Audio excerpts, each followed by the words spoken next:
Welcome to this episode of Tripology Podcast. It's a backpacking podcast where two backpacking friends talk about backpacking. I'm Alun, and I'm here with the ever-emulated Adam. Alan, mate, it's so good to see you for another week.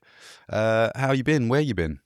I've been all over the country of Japan. I called you emulated because of the places where I've been are a little bit like some of the places you've been when you was here.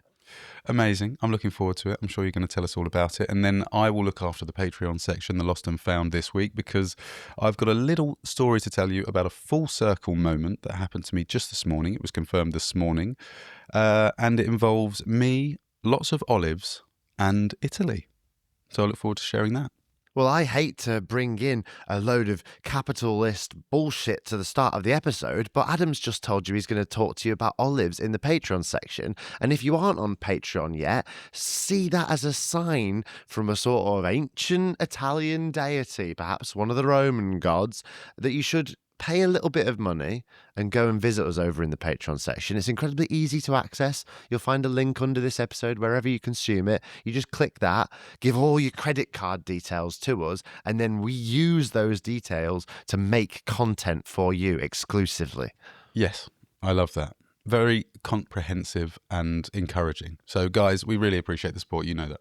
If you get to the end of this episode and you think, I enjoyed these two human beings and would like to hear more of them, there is more available, is what we're trying to say, but for money.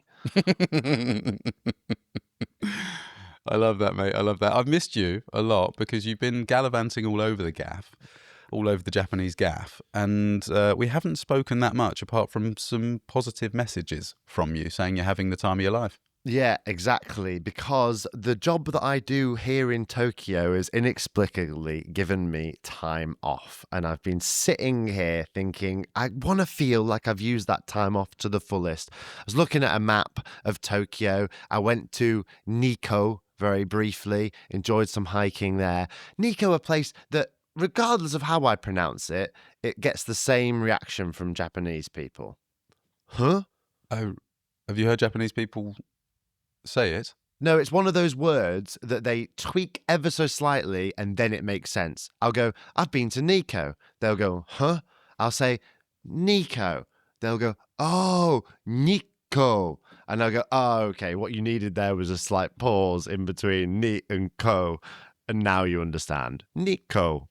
Fair enough. And now you're saying it like that, I assume, to Japanese people. Sometimes I say it like that, but I quite enjoy the interaction. So I usually go, oh, I've been to Nikko yesterday, and just to see what happens every time. Do you know what I mean? Yeah. Well, that's like speaking to French people, isn't it? For a lot of people who don't speak French, they go to Paris and they want to order a croissant, and the person behind the till goes, I've got literally no idea what you're saying. Whereas even if you were in that scenario, you're in a boulangerie, right? You're working behind the counter. Yeah. What are they going to be asking for other than something that's in the shop? For me, it would have to be quite different for me not to understand at all.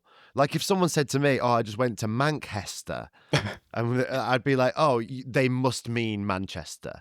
I wouldn't go, Manchester?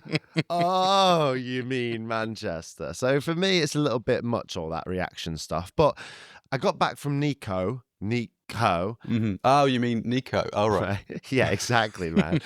I didn't feel like I'd had enough of a time away. So where do you think I should have gone? I was in Tokyo. That's my base. Went to Nikko. And then I wanted more of a trip. Where do you think I headed?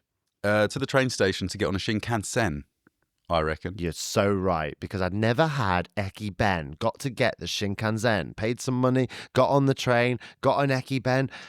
It's got to make you think, when you tuck into that Ekiben, train food for those of you who don't speak fluent Japanese, you realise that Japan is a country that really is ahead in many areas, because the £3 meal deal is the most widely consumed train food in the UK, whereas in Japan, these little boxes that you can buy at the train station contain a plethora of nutritious, healthy, and wonderful foodstuffs. In the one I had on the way to Hiroshima, there was fried squid with rice in one parcel pocket of the Ekiben. Yeah.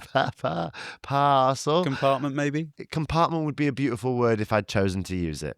In another compartment, there's maybe some egg fried rice. Another compartment, some pickled vegetables. There's just a plethora of really good stuff in there. It's beautiful to whiz by at many, many, many kilometers an hour, teleporting you across Japan at breakneck speed whilst eating that food. I couldn't agree more. It's one of my favourite feelings is sitting down in your seat in the Shinkansen before you've even opened it, and then pulling down that little tray. You pop open the top of your Ekiben. You got your chopsticks there, and you're just looking at all of the things you're about to eat. I usually go for the mackerel. I like to go for the plain rice, or the sushi rice, the mackerel, maybe the pickled vegetables, like you said. And they tend to be about £6, £10, something like that. You can get a premium version if you like, but it's just a done thing, man. I'm glad you enjoyed it. And you can also snoop around because it's essentially becomes an open plan dining cart. You can really snoop at other people's ekibens and see what did this person get. Look over the seat in front of you. Oh, he got the plain rice and mackerel. Look over to the right. Oh, you saucy little devil. He's got. I don't want to tell you what he has. That's a surprise for the Patreon section. I was looking all over. Ekiben jealousy, were you? Exactly. So I really enjoyed the Shinkansen ride, and it got me all the way to, drum roll please, Hiroshima. Wicked. It's a city I like. City I like a lot. It's a city that a lot of people who go to Japan also really like. I don't think it's up for debate. I think it's just a really cool city with obviously a pretty tragic history, but an interesting one nonetheless. And you can eat some amazing food there. It's in quite a cool part of Japan as well. My preconceptions about Hiroshima were limited to the preconceptions that everyone has of Hiroshima before they go. They know about one piece of its historical past, and of course, it is the location of the atomic bomb dome and subsequent next door Peace Museum, and that is a big part of what people do in Hiroshima. But other than that, I had very few expectations or thoughts about the place. I just knew it was one of the places that I should go to in Japan, and it was convenient to get to, and that's why I chose it. I feel like in recent weeks on Tripology, I've been somewhat critical about backpacking at large for several reasons. I've been inundated with feelings of dismay about people taking so many photos in places, being disconnected. I've been inundated with messages and emails from people talking about travel in a specific way. I've been seeing Instagram reels where people seem to be having a very content-first approach to travel. My experience in Hiroshima it was one of my favorite backpacking trips of all time. Oh, wow. Not only has it made me fall absolutely in love with Japan as a tourist destination and a travel destination, it's re-enlivened my long-standing love and enthusiasm of backpacking in general and backpackers in general. Well, hey. And I've done some crazy cool stuff over the 10 years I've been traveling around. This trip was one of my favorites ever. From the moment I arrived in Hiroshima and checked into my hostel, I met an amazing Japanese woman called Amiko who checked me in. She was actually she was at that hostel just to oversee some new staff members. She actually runs the hostel in Kyoto of the same name. Oh, right. And we instantly just became friends. You know, you meet some people and immediately you're just like, you're brilliant. You're amazing. She recommended me a bunch of stuff to do. She told me about a cool place to have traditional Hiroshima okonomiyaki, which you can describe to people when we get around to it because it's a really cool food stuff. I then went upstairs to my dorm, beautiful dorm room, immediately made friends with a Kiwi traveller. The two of us were heading out of the hostel. We say to Amiko, we're going to go get that okonomiyaki that you recommended. She says, I'm going to come with you.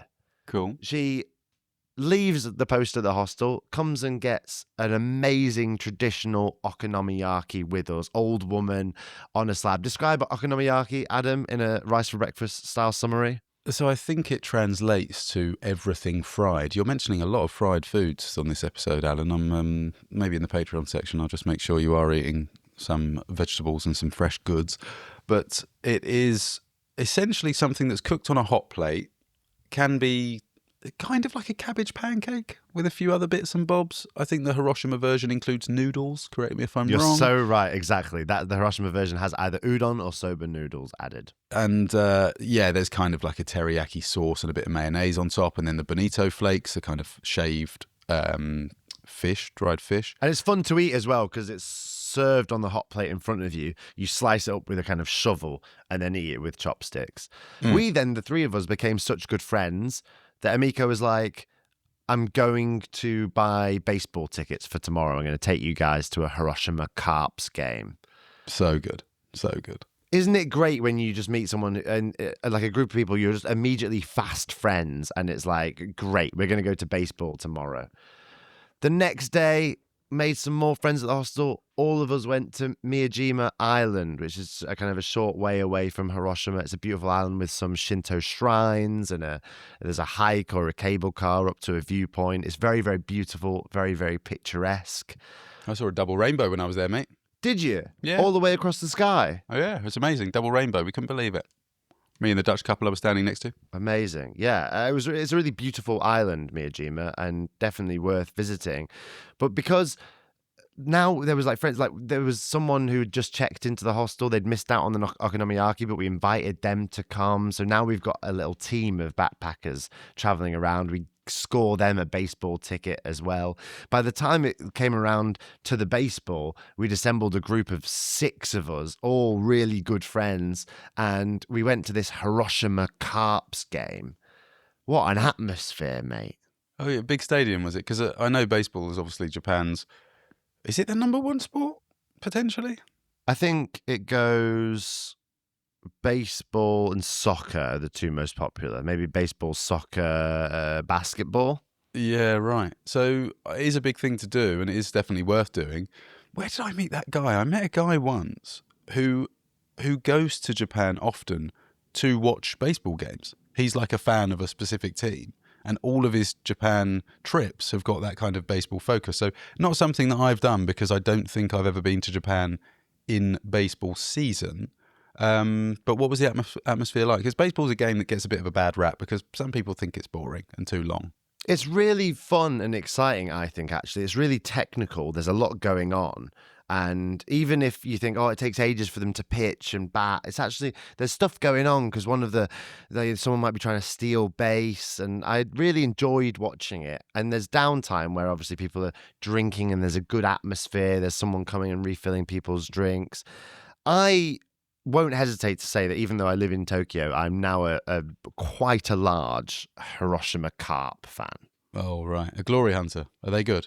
Well, I think they're great, yeah, but they're not as good as a team. Other teams in Japan might score more runs, but Hiroshima Carp, the whole baseball league has a bit of a cross promotion with Pokemon, and the Magikarp is the perfect Pokemon for the Hiroshima Carp. And Magikarp, of course, one of the best Pokemon, and it evolves into a Gyarados Adam, one of the strongest Pokemon, but in and of itself, very humble Pokemon indeed. And the Hiroshima Carp chant I really like. It goes, Karpu, Karpu, Karpu, Hiroshima, Hiroshima, Karpu. And I think that's a fun thing to shout. Yeah, I love it. That goes toe-to-toe with any football chant. Exactly. When we win, we fill up a balloon and everyone releases them into the crowd. Which is fun as well. When we win. What else can I tell you about them? They have a chant for every single player. For example, when Mochi Maru was stepping up to bat, we go, Mochi, Mochi, Mochi Maru, Mochi Maru, Mochi Maru. It was a fun time. Maybe slightly less imaginative than football chants in general, but I'm glad you had a good time. Well, it's all very respectful, so you can't just go like, hey, that kind of thing. It has to be a bit more. In fact, I got a bit too into it, and we were playing the Nagoya Dragons, and I got a bit into it. I was like, F the Nagoya Dragons. F off, you dragons. And Amiko was like, Alan, please, calm down. There was no love lost then, because Nagoya was where you watched the sumo, the bashi, wasn't it? You didn't feel I was sick of Nagoya at that Carp game. Those damn Nagoyans coming to Hiroshima thinking they can have a piece of us. Well, let me tell you this for a fact. Never. That's so funny. So you recommend it even as a tourist? I know you're obviously a lifelong fan now, but even as a tourist, if you can get your hand on a couple of ticks, you would recommend it? You've got to go to the baseball. You've got to go to the baseball, and then you'll obviously be on quite a high after the baseball. And indeed, if you've like made a bunch of friends, you've gone to Miyajima, you've been playing pool, you've been drinking some soju, you've been going to the baseball game. I do recommend that you try and blunt that high before it gets too extreme, and the next day perhaps visit the Peace Museum. Uh-huh. Yeah. Yeah, I do. I mean, it's one of the things you have to do, isn't it, when you go to Hiroshima? You have to do that, yeah. The Hiroshima, of course, known very specifically for being the first place ever on planet Earth which an atomic bomb was dropped in 1945. Thus, then another one was dropped on Nagasaki, thus ending the Second World War. And of course, the case study for that, the number of places you can go that have had that experience is limited to just two in the history of human beings.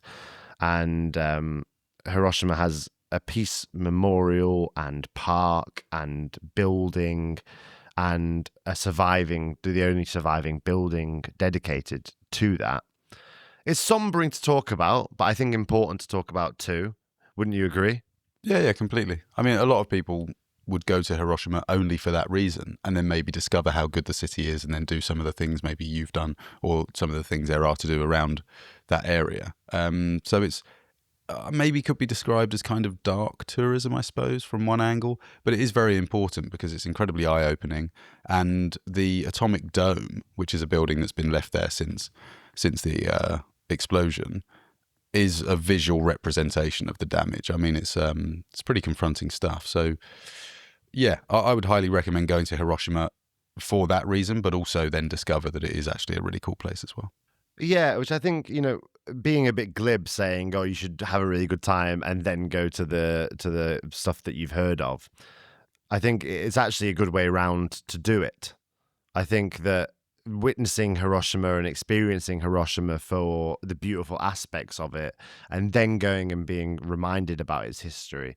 I think if I had my time again, I would still do it that way around, as opposed to what many people do, which is arrive in Hiroshima, visit the Peace Memorial, and then see what else the city has to offer. I think the Peace Memorial itself, it's such a specific incident and point in time. And the Peace Museum itself was very full and busy and intense. And I struggled more than other museums to viscerally connect with the exhibits. And I think that's partially a me problem, because I felt like I was in a huge queue and swathe of people, and it felt like we were just shuffling through and people were taking pictures of irradiated, burnt clothing, and it very much stopped me from being able to sit with those objects and relate to the idea that these belonged to individuals who were affected by a terrible thing that happened. Mm-hmm. Whereas, the Titanic Museum in Belfast, obviously a cataclysmically different incident with far fewer extending consequences, just a completely different, uncomparable thing. But the Titanic Museum in Belfast, I sat with a suitcase that belonged to a passenger, and I was able to sit with that and be like, oh, wow, imagine how freezing that water must have been and what they were going through, because of the way that the museum was set up.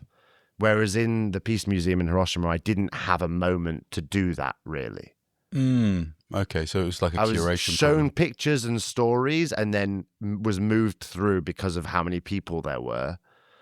And so in order to viscerally relate to it, I ended up going to a talk given by a friend of one of the survivors. And that it was only then that I sort of was able to feel... I knew the historical facts of World War II fairly well. But obviously in schools, we're taught a very Eurocentric view of World War II. A lot of people growing up in the UK, really, they think of World War II and they think of Allies and Axis and Nazi Germany's and the Holocaust. And very rarely do we think of Pearl Harbor and the atomic bombs, really. So hearing the perspective of this Japanese schoolgirl as she experienced the bombing, a bombing that reached 4,000 degrees Celsius and caused widespread mayhem and destruction and lasting effects from the radiation. It really was important to hear and then go on to consider just the toll of war and the cost of conflict and how it affects innocent people as collaterally. Totally. It's absolutely worth doing. There are other examples of these awful moments in history where there are now monuments and commemorations, memorials and museums and stuff that are absolutely worth paying attention to and giving time to if you happen to be in those regions. Correct me if I'm wrong, two things. The bomb was detonated 600 meters above ground level and it was fairly central. The hypercenter is very, very close to the Peace Museum. It's just a short, like maybe 300 meters away.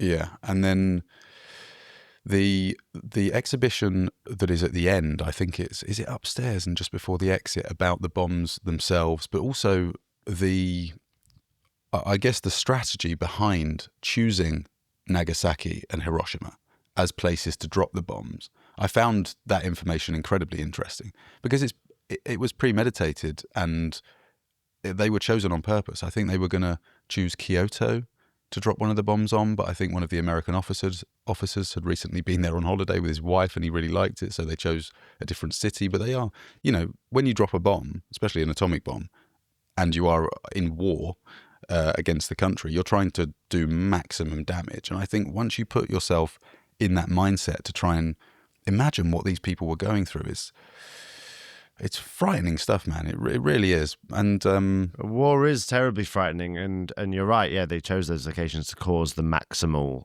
damage in order to try and force a surrender. And the idea is that, first Hiroshima and then Nagasaki, in order to instill this idea of like, this will continue to happen until a surrender is given. And the bombs the final assembly of the bombs took place on the planes because they couldn't risk an issue with the plane, resulting in an early detonation. And the story given by the survivor, the account that was told to me by the friend of the survivor, of just a horror unlike anything you can imagine, really. Yeah, for sure. Yeah. And it's impossible for most people to relate to that. It's important, I think, to if what's served up to you in a museum or a monument doesn't quite make you connect with something in the way that you want to. Like, I wanted to feel like I'd had some intrinsic emotional experience of like understanding a perspective.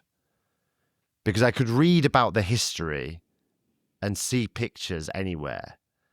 But I was in Hiroshima and I wanted to sort of connect to, as confronting as it may be, I wanted to feel connected to, how horrible war and conflict can be and let that inform my perspective. So I think it was good to go to that talk. We were the only people that were at the talk. No one else showed up. Oh, wow. Was the talk itself in the museum or was it outside by the monument? Yeah, so it's monthly English talk and no one showed up, just us. There was 4 of us. Yeah, wow. It is incredible stuff, and I don't think there's any way I can add more to what you've said about that sort of thing. No, but I want to go on. I do want to carry on talking about my time in Hiroshima because I want to instill most of all that this was one part of the trip, Like, no, completely. I went to Hiroshima for many, many reasons, and historically, it being historically interesting is but one of them. Yeah, I was just going to say, I guess kind of from a tourist backpacker perspective, and my memory of that museum was that I befriended an American guy just outside, on the way actually. I'm not even sure he was staying at the same hostel, to the museum. And I think he took, there's a point, isn't there, where you can take a photo where you've got the flame of the monument and there's something behind. There's like a line of vision or a camera angle where you can get quite an interesting Sure. photo outside. The atomic dome and the monument. Yeah, you can yeah. line And I up. think he was doing that, and I wonder whether he asked me to take a photo of him or something. Anyway, and then we decided to go to the museum together, and it was really refreshing. When we walked in, he said, "I'm going to be much slower than you because I'm going to read a lot of information and take time to think about it. And this is one of the main reasons I've come to this part of Japan. So you just do your thing, mate. Walk around, take as long as you need. I don't know which order you're going to do stuff in, but maybe we'll just exchange numbers here and then hang out afterwards." And I was like, That's cool. wow, that's wicked. Because then you don't have that kind of, oh, am I taking too long at this Yeah. exhibit? Or, and I just loved the way how open and communicative it was. And we exchanged numbers and then, yeah, hung out afterwards as well. So that was pretty cool. That's nice. I was refreshed by how many backpackers, like every single backpacker I met, was taking the time to do that. You know, no one was in Hiroshima and not trying to engage with that part of history. So definitely worth doing. I want to end on a lighter note. So another really cool thing I did in Hiroshima was go to traditional Japanese theatre. Whoa, that's cool. Is that something you've done before? No. The closest I've done to that is been to a very small, intimate, private music event in a jazz bar where there were some Japanese traditional dancers kind of interpretation and all that sort of stuff. But it seemed quite theatrical and traditional and, you know. But not like kabuki theatre or anything like that. No, Masks and dancing and music. I went to see this theatre production and it was actually subtitled in English with a screen. Oh, wow. Which was really cool. I wasn't expecting that. None of us were. It was just money on the door, paid to go to this theatre. It was the story of Watanabe no Tsuna, who was a great samurai, a great warrior, and this demon is terrorizing the town. I believe off the top of my head, the demon was called Ibaraki-doji. Or Ibaraki-doji, maybe. We're all incredibly impressed by your pronunciation. I'm sure any Japanese listeners will have grasped that immediately. They go, oh, Ibaraki-doji, hi. So Watanabe no Tsuna he's trying to stop this demon and he slices off the left arm in combat, and then the demon tries to steal back that left arm by disguising himself. I am this thing. He unconventional approach. He disguises himself as Watanabe's grandmother. Oh, okay. He's like, just imagine this but wrinklier, mate, and let me in, baby. Little Red Riding Hood kind of vibes. Very Little Red Riding Hood, yeah. But so there's dancing and music as this story is told, and subtitles as they speak Japanese. But some of the mask work, mate, when the demon turned into the grandma, it was amazing. It was almost like CGI. He kind of flailed around a bit, and then suddenly, I imagine he starts off the production with a heavy layer of mask. And then he's slowly stripping them off one by one because he did it in an instant. And then, sure enough, he was Watanabe no Tsuna's grandmother. And he got the arm back quick as you like. But and then there was a conflict that happened when, Watanabe finds him stealing the arm and he's like, oh, not you again. And then they have a battle. Good, if anything, to see Japanese theatre. Yeah, wicked. Is this with the same group that you went to the the Carps game, the baseball game with? Same group, mate. We formed ever such an allegiance and we just became really fast friends. And indeed, some of them are going to visit me in Tokyo. And it was amazing. So I'd recommend anyone who goes to Hiroshima, go to a baseball game, go to Miyajima Island, go to the Peace Memorial, go to Peace Museum, go to a traditional Japanese theatre production, and that's just like in Japan in general. I think those are things that you should do. On my last day in Hiroshima, I was going to leave, and Miko said to me, "You've really got to do this cycle trail. It's like a really important thing. I think you would love it. I'd not heard of it before. She just recommended it to me. She said, do the Shimanami Kaido. There was a guy at the hostel who was there going, all my group had sort of disbanded. One of them went to Korea. One of them went to Fukuoka. Everyone had left. And this guy said, I don't know what I'm going to do tomorrow. I have no idea. I said, come with me. Let's do the Shimanami Kaido together. It's a huge 70-kilometer cycle trail that I know that you've done. We've got to talk about on the next episode of Tripology, though. I think the next episode of Tripology should be me and you both talking about our experiences on the Shimanami Kaido, comparing notes, going through it. It was just one of the best trips of my life. Both the Shimanami Kaido, the cycle trip, plus all the stuff we've talked about in today's episode. You might see that my hands are pretty sunburnt because of that cycle trail. A bit brûlée. Cycling 70 kilometers in 35-degree heat. It's a story not to be missed on the next episode of Tripology. Now, though, I want to hear about those olives in the Patreon section, so we've got to go there. We'll see you all next time. Love to hear it. Cheers, guys. All the best. Ciao.